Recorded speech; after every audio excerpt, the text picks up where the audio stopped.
को ध्यान में रखते हुए आगे की इंक्वायरी के लिए, आगे के इन्वेस्टिगेशन के लिए इस केस को, इस पूरे मामले को सीबीआई के पास देने का रेलवे बोर्ड की तरफ से रिकमेंडेशन किया जा रहा है। उड़ीसा के बालासोर जिले में शुक्रवार 2 जून 2023 की शाम करीब 7 बजे 3 ट्रेनें दुर्घटनाग्रस्त हो गई। इस हादसे में अब तक 288 लोगों की मौत हो चुकी है, जबकि मृतकों का आंकड़ा लगातार बढ़ता ही जा रहा था। वहीं 900 से ज्यादा लोग घायल बताए जा रहे हैं। इस कारण 48 ट्रेनें रद्द की गई, जबकि 39 ट्रेनों का रास्ता बदला गया। इस हादसे में जान गंवाने वाले लोगों के परिजनों को पीएम की ओर से 2 लाख रुपए तो वहीं रेल मंत्रालय की ओर से 10 लाख रुपए दिए जाने की घोषणा की गई। लेकिन क्या इस मुआवजे की राशि से सरकार की गलतियां छिप जाएंगी? हर रेल हादसे के बाद सरकार मुआवजे का ऐलान कर हादसे को भूल जाती है और रेल सुरक्षा धरा की धरा रह जाता है। भारत में रेल हादसा जैसे आम बात हो चुकी हो, जो आए दिन सुनने मिल ही जाता है। हम मार्केट में थे तो आए, देखे तो ऐसा हुआ है। अब फिर सबको निकाले अंदर से, मिनिमम 300-400 को निकाले सब, ऐसा हुआ है। कितने बजे की लगभग आप लोग? 5-5:30 बजे। हाँ। तो आप लोग इस कितने डिस्टेंस में थे, कितने दूर? हम मार्केट में थे, इधर 200 मीटर के पास। घटना घटी तब क्या माहौल?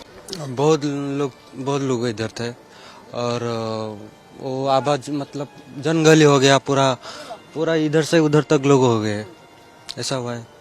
तो कितने लोग होने की आशंका दिखा आप लोगों के सामने? तो लेके गए लोग, निकाले गए क्या? हाँ, हम तो 200-300 लोग को आदमी को निकाले। मेरे को थोड़ा आग लग गया था, इसलिए सोया था। उसी टाइम जब गाड़ी पलटी हुआ तब हमारा नींद तोड़ गया, ठीक है। उस टाइम देखा हमारा जो बोगी में जितना आदमी था, रिजर्वेशन बोले तो जनरल का जैसा है, तो 10-15 आदमी मेरा बदन के ऊपर पूरा आके गिर गया।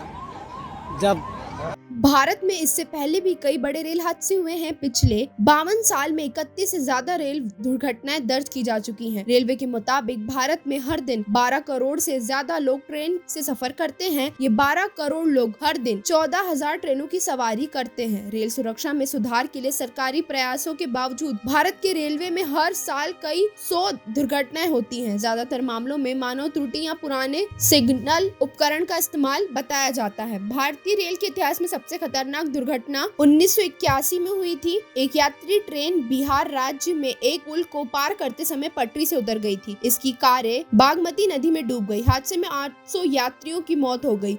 कई पीड़ितों की लाश आज तक नहीं मिली है। 1980 से लगभग 2002 तक हर साल औसतन 475 ट्रेन के पटरी से उतरने की घटनाएं सामने आई हैं। गंभीर ट्रेन दुर्घटनाओं की कुल संख्या 2 दशक में 300 से 2020 में घटकर 22 हो गई है। 2017 तक हर साल 100 से अधिक यात्री ट्रेन दुर्घटना में मारे जाते थे। 2016 में भारत के पूर्वोत्तर राज्य में आधी रात को 14 ट्रेन कारें पटरी से उतर गई। हादसे में 140 से ज्यादा सो रहे यात्रियों की मौत हो गई। 200 यात्री घायल हो गए। उस समय के अधिकारियों ने कहा था कि पटरियों में फ्रैक्चर की वजह से हादसा हुआ। 2017 में दक्षिण भारत में देर रात ट्रेन की पटरी से उतरने से कम 36 यात्रियों की मौत हो गई थी और 40 अन्य घायल हो गए थे। 2019 में कई अंडरपास बनाए गए और ज्यादा सिग्नल कंडक्टर पोस्ट किए गए। भारत में रेल दुर्घटना की वजह से 2 मंत्री अपना पद छोड़ चुके हैं या छोड़ने की पेशकश कर चुके हैं। नेहरू सरकार के दौरान लाल बहादुर शास्त्री ने रेल दुर्घटना की नैतिक जिम्मेदारी लेते हुए अपने पद से इस्तीफा दे दिया था। 2022 में बीकानेर गुवाहाटी एक्सप्रेस के कम से कम 12 डिब्बे पश्चिम बंगाल के अलीपुरद्वार क्षेत्र में पटरी से उतर गए, जिसमें 9 लोगों की मौत हो गई और 36 अन्य घायल हो गए। भारत में रेल दुर्घटना की वजह से 2 मंत्री अपना पद छोड़ चुके हैं या छोड़ने की पेशकश कर चुके हैं। ठीक इसी तरह अटल बिहारी की सरकार में नीतीश कुमार ने रेल दुर्घटना के बाद पद छोड़ दिया था। इसी तरह अब अश्विनी वैष्णव का इस्तीफा भी मांगा जा रहा है। हालांकि उन्होंने पद छोड़ने को लेकर कोई टिप्पणी नहीं की है। बालेश्वर में जो दर्दनाक दुर्घटना हुई, उसके तुरंत बाद सभी ने मिलके, रेलवे ने, बालेश्वर के, सोरो के, भद्रक के साथियों ने, बंधुओं ने, जिला प्रशासन ने, सब ने मिलके तुरंत रेस्क्यू का काम चालू किया था। रेस्क्यू के साथ साथ रेस्टोरेशन का काम रेस्क्यू कंप्लीट होते होते रेस्टोरेशन का काम भी साथ चलने लगा।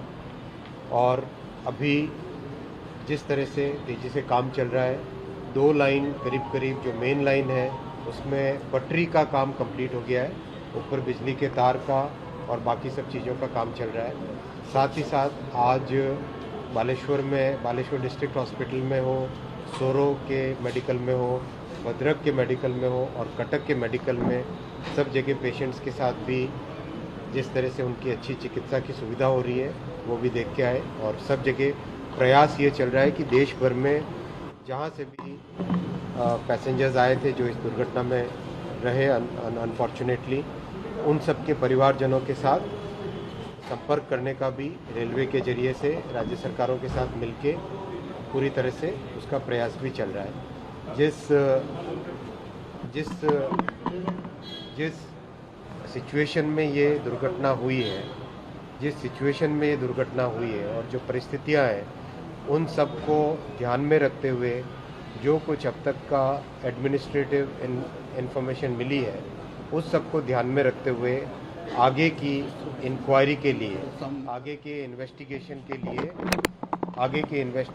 के लिए इस केस को, इस पूरे मामले को सीबीआई के पास देने का रेलवे बोर्ड की तरफ से रिकमेंडेशन किया जा रहा है।